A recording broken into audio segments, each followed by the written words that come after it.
Okay, so gonna play lo-fi music now, and then write my list of shit I have to do.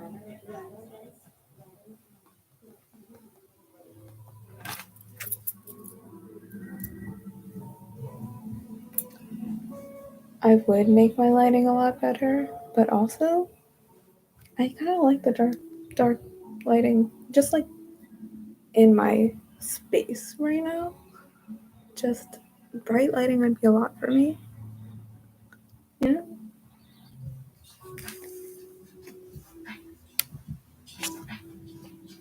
Okay. Cool.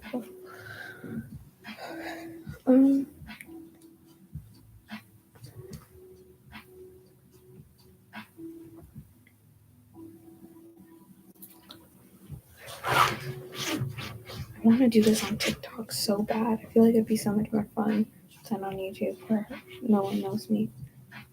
But also, I'm not looking for a lot, you know? So for capstone, AP capstone.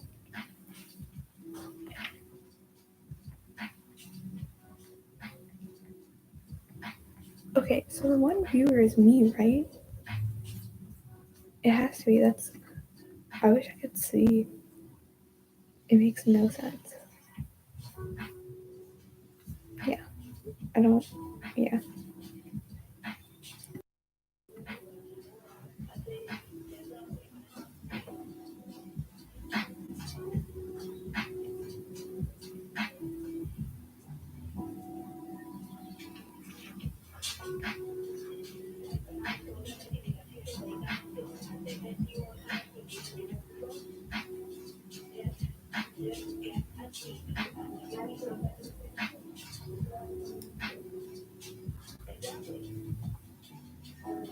Okay, so I'm gonna read my articles for AP capstone and probably I'm not gonna annotate.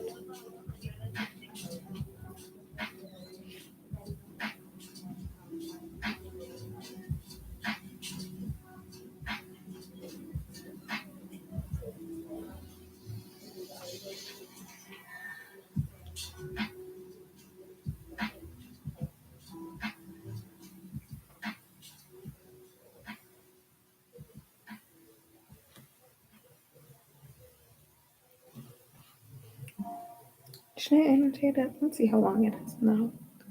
Figure it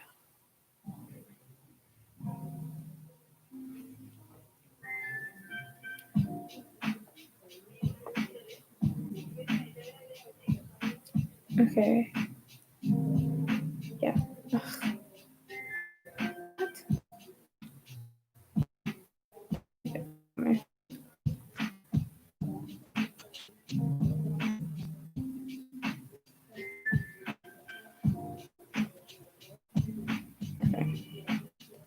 Bullshit.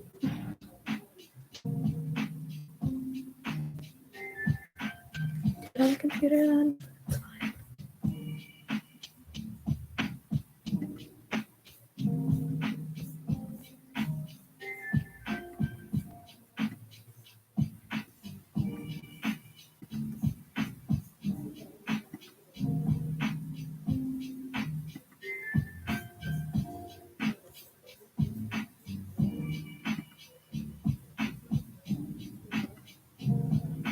Okay, it was just me. Alright, cool. Cool.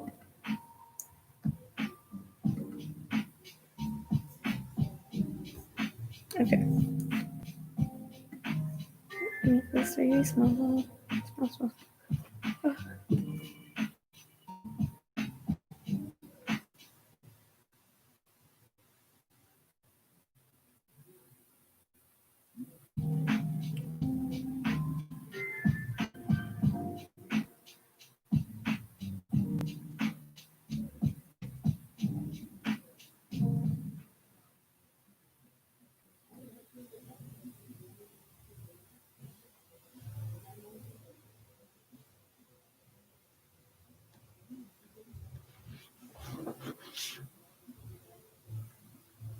shaved in a couple days. This is how. Well, Okay, fuck.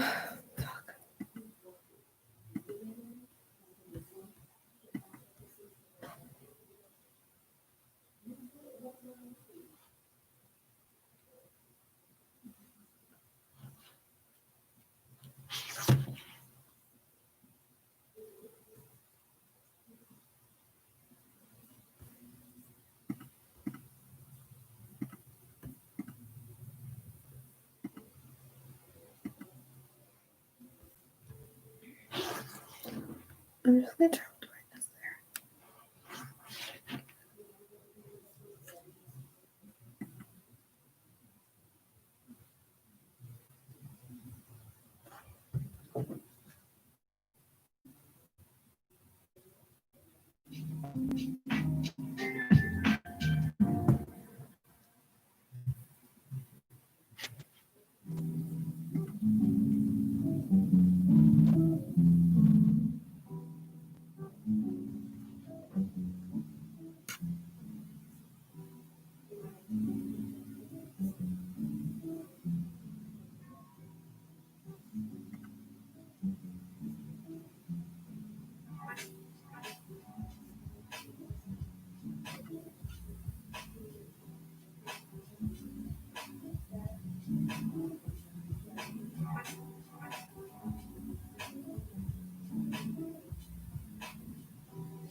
Whatever, I'll just read it on my phone and take some notes.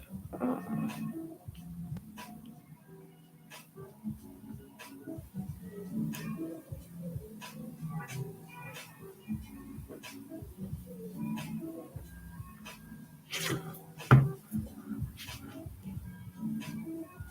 gonna do it with ball colors because that's way more fun.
This is long as shit. Holy fuck. I hate this lady. Oh my god.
Can I get this read to me out loud?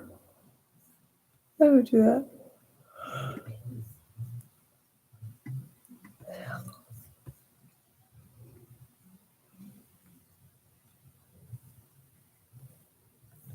I think I can do it on here. Okay. Classes.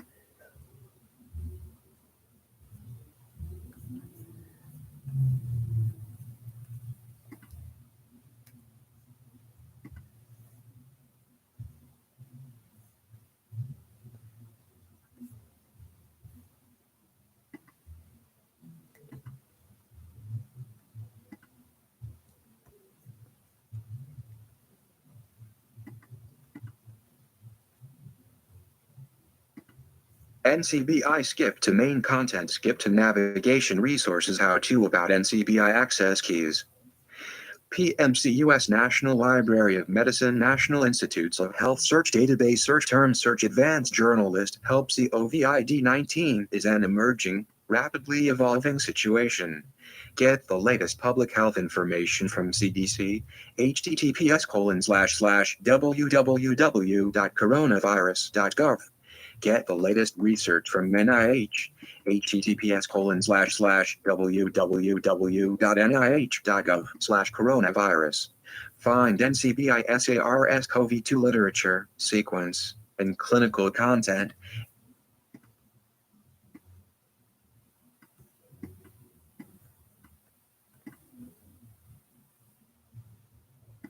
Abstract.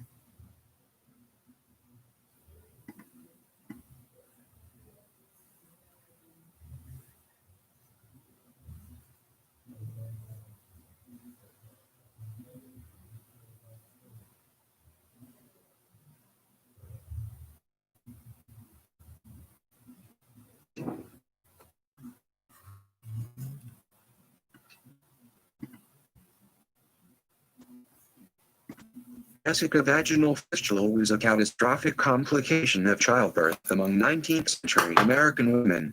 The first consistently successful operation for this condition was developed by Dr. J. Marion Sims, an Alabama surgeon who carried out a series of experimental operations on black slave women between 1845 and 1849.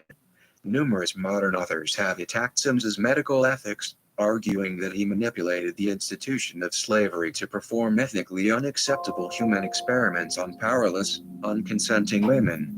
This article reviews these allegations using primary historical source material and concludes that the charges that have been made against Sims are largely without merit. Sims's modern critics have discounted the enormous suffering experienced by fistula victims, have ignored the controversies that surrounded the introduction of anesthesia into surgical practice in the middle of the 19th century, and have consistently misrepresented the historical record in their attacks on Sims. Although enslaved African American women certainly represented a vulnerable population in the 19th century American South, the evidence suggests that Sims's original patients were willing participants in his surgical attempts to cure their affliction, a condition for which no other viable therapy existed at that time. How would you know? J. Marion Sims, Human Experimentation, Research Ethics, Surgical Ethics, Vesicovaginal fistula. J. Marion Sims, 1813-1883, was arguably the most famous American surgeon of the 19th century, and today he is generally acknowledged as the founder of modern surgical gynecology. His rise to prominence began with his development of the first consistently successful operation for the cure of vesicovaginal fistula, a catastrophic complication of childbirth in which a hole develops between a woman's bladder and her vagina and leads to constant, unremitting, and uncontrollable urinary incontinence. Attempts to cure this condition had eluded many previous generations of surgeons who had tried to repair these devastating injuries time and again, but without significant success. 1. Lauded as a conquering surgical hero in his own time and generally admired by succeeding surgeons in the decades following his death, Sims's reputation diminished considerably in the mid-20th century as it was assaulted by a series of strident critics who condemned him for his reputedly unethical behavior. 3, 4, 5, 6, 7, 8, 9. The primary reason for these attacks on Sims is that his initial attempts to cure vesicovaginal fistulas were carried out on a group of enslaved African American women whom he quartered in a small hospital behind his house in Montgomery, Alabama. Between late 1845 and the summer of 1849, he carried out repeated operations on these women in a dogged effort to repair their injuries.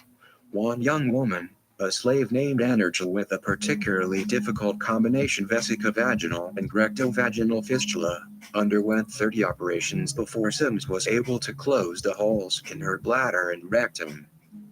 In interpreting these historical events, some modern writers have denounced Sims with a kind of righteous indignation that is usually heard only from pulpits.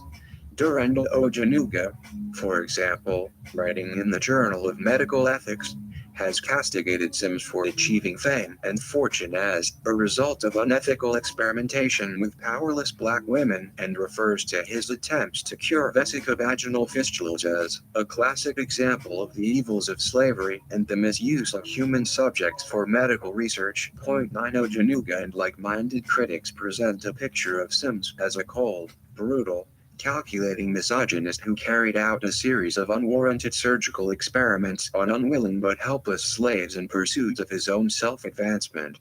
This paper will demonstrate that the attacks launched against Sims by these modern writers are actually not substantiated by the primary historical sources relating to the case, nor are their charges consistent with any deep clinical understanding of the predicament faced by women who have developed a vesicovaginal fistula from obstructed labor. Rather, their analysis of Sims's early surgical operations on vesicovaginal fistulas can be seen as a striking example of Herbert Butterfield's observation that, for the compilation of trenchant history, there is nothing like being content with half the truth. 10.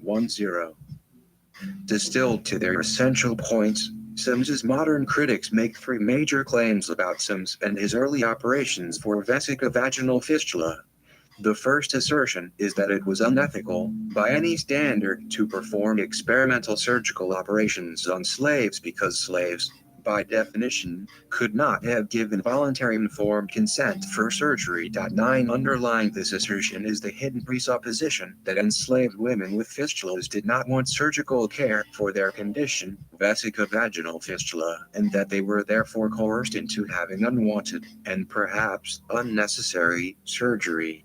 The second assertion is that Sims's failure to use ether anesthesia during these operations was racist, that he did not use anesthesia when performing fistula surgery on black women, but later, after he had developed his operation and moved to New York to found a women's hospital there, he routinely used anesthetics when operating on white women who, it is alleged, unlike blacks, were unable to stand the pain involved. 4, 5, 6, 7, 8 The third assertion is that the use of slaves for medical experimentation was unnecessary because substantial advances in medical care were made in the 19th century by Southern physicians who experimented in an ethical manner using white women from whom they obtained informed consent, a circumstance that modern critics assert did not exist with regard to Sims's operations.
The third assertion is that the use of slaves for medical experimentation was unnecessary because substantial advances in medical care were made in the 19th century by Southern physicians who experimented in an ethical manner using white women from whom they obtained informed consent, a circumstance that modern critics assert did not exist with regard to Sims's operations on these early slave women. 9 Close examination of primary source material demonstrates that each of these claims about Sims is either unsubstantiated or demonstrably false. The inevitable conclusion seems to be that the accusations levied against Sims by modern authors are largely the result of the unquestioned presuppositions that these authors have made regarding the clinical problem Sims and his first patients faced, shoddy historical research, and an abysmal lack of understanding of the future life prospects faced by a woman who had a vesicovaginal fistula in 1845. What is a vesicovaginal fistula and how does it originate? Obstetric vesicovaginal fistulas do not arise, as many authors commonly state, as the result of tears to the bladder during labor. Rather, they are the result of a massive crush injury to the soft tissues of the pelvis. 12 Obstetric vesicovaginal fistulas develop during prolonged obstructed labor when the fetus will not fit through its mother's birth canal. In the presence of absolute cephalopelvic disproportion, the contracting uterus tries to force the fetus through the birth canal, but only succeeds in gradually wedging the fetus more and more tightly into the maternal pelvis until eventually it can no longer be moved at all. At this point, the soft tissues of the woman's bladder, cervix, and vagina are trapped progressively more and more tightly between two immovable bony plates, the fetal skull and the mother's pelvic bones, and the blood supply to the entrapped tissues is shut off. In such cases, the fetus almost invariably dies from asphyxiation, and if the mother lives through her ordeal and does not herself die from uterine rupture, sepsis, hemorrhage, or the sheer exhaustion of laboring in this fashion for days on end, a day or two later the fetus decays, macerates, and finally softens enough to slide out of its mother's vagina. Sometime thereafter, a slough of necrotic tissue comes away from the injured woman's vesicovaginal septum, and a fistula forms. To the agony of days of unrelieved labor and the sorrow of delivering a dead child is now added the physical and social calamity of complete loss of urinary, and often fecal, control. 11, 12, 13. The injuries that women receive from prolonged obstructed labor are not limited to vesicovaginal and rectovaginal fistulas. These injuries form only a small part of a broader spectrum of injuries known as the obstructed labor injury complex. 11,14. In addition to the continuous stream of urine, and sometimes feces, to which they are subjected, these victims of prolonged obstructed labor also often suffer from secondary infertility, loss of vaginal function due to extensive scarring of the birth canal, damage to the pubic bones, contractures of the lower extremities from neuromuscular damage, recurring pelvic and urinary tract infections, horribly diminished self-esteem, damaged body image, and, not infrequently, severe depression, even suicide. The cumulative devastation wrought by this process can be appalling. It is hardly the relatively minor condition referred to by historian Deborah Coon McGregor. 6. In alleging that it is unethical for slaves to participate in any form of medical experimentation, Ojenuga and other writers seem to imply that it would never have been appropriate for slaves to undergo innovative surgical operations, no matter what their problems might have been. Critics of this stripe conveniently ignored the differences between non-therapeutic and therapeutic medical experimentation. In the former case, participants can have no reasonable expectation of obtaining direct personal benefit from whatever is done, but in the case of therapeutic experimentation, research participants may gain direct, and sometimes substantial, medical relief as a result of their participation in a clinical trial. At the time Sims began his attempts to repair the fistulas afflicting his African American slave patients, there was no effective therapy for a vesicovaginal fistula. Many surgeons in different countries had made repeated but unsuccessful attempts to close vesicovaginal fistulas and put an end to the torment and loss of urine that these suffering women experienced. With rare exceptions, all such attempts failed. The French surgeon Alfred Velpeau, writing in 1847, maintained that the medical community had not accepted a single reported case of successful cure of a vesicovaginal fistula without dispute. 15. The common experience of surgeons who undertook the care of women with vesicovaginal fistulas was a repeated series of failures, with the desperate patients returning again and again, begging that another attempt be made to give them some relief. 16, 17. Because Sims's patients had a condition that was generally acknowledged to be incurable, they had only two therapeutic choices. They could continue as they were, with whatever palliative treatment might be provided, or they could agree to undergo experimental surgical operations that might offer them some relief, perhaps even the total cure, for their condition. What would the first alternative have been like? What palliative treatments were available to fistula sufferers at this time? Is it true, as Diane Axelson has charged, that both Sims and his subsequent biographer, Ceil Harris, portray the physical condition of women with fistulas with unjustified exaggeration? 5. Is it reasonable to suppose, as Patricia King has speculated, that, given the other aspects of slave life, it is not clear that these women would have ranked this problem high on their list of medical problems that needed attention? 18. Consider the following description of what it was like to be a woman with a vesicovaginal fistula in the mid-19th century, given by Dr. P.M. Kolek at the annual meeting of the Georgia State Medical Society in April 1857. The poor woman with a vesicovaginal fistula is now reduced to a condition of the most piteous description, compared with which most of the other physical evils of life sink into utter insignificance. The urine passing into the vagina as soon as it is secreted inflames and excoriates its mucous lining, covering it with calcareous depositions and causing great suffering. It trickles constantly down her thighs, irritates the integument with its acrid qualities, keeps her clothing constantly soaked, and exhales without cessation its peculiar odor, insupportable to herself and those all around her. In cases where the sloughing has been extensive, and the loss of substance of the tissues great, and where neither palliative nor curable means have availed for the relief of the sufferer, she has been compelled to sit constantly on a chair, or stool, with a hole in the seat, through which the urine descends into a vessel, beneath. 19. Given the choice between living the rest of their lives in this manner or of taking the chance, however remote, that Sims might be able to cure them, it is not surprising that these patients, even though they were enslaved, would have jumped at the opportunity to have surgery. That patients with a vesicovaginal fistula are desperate for a cure and will willingly submit to almost any therapy that is proposed to them is the universal experience of surgeons who have worked with this condition, both in the 19th century and today. 1320.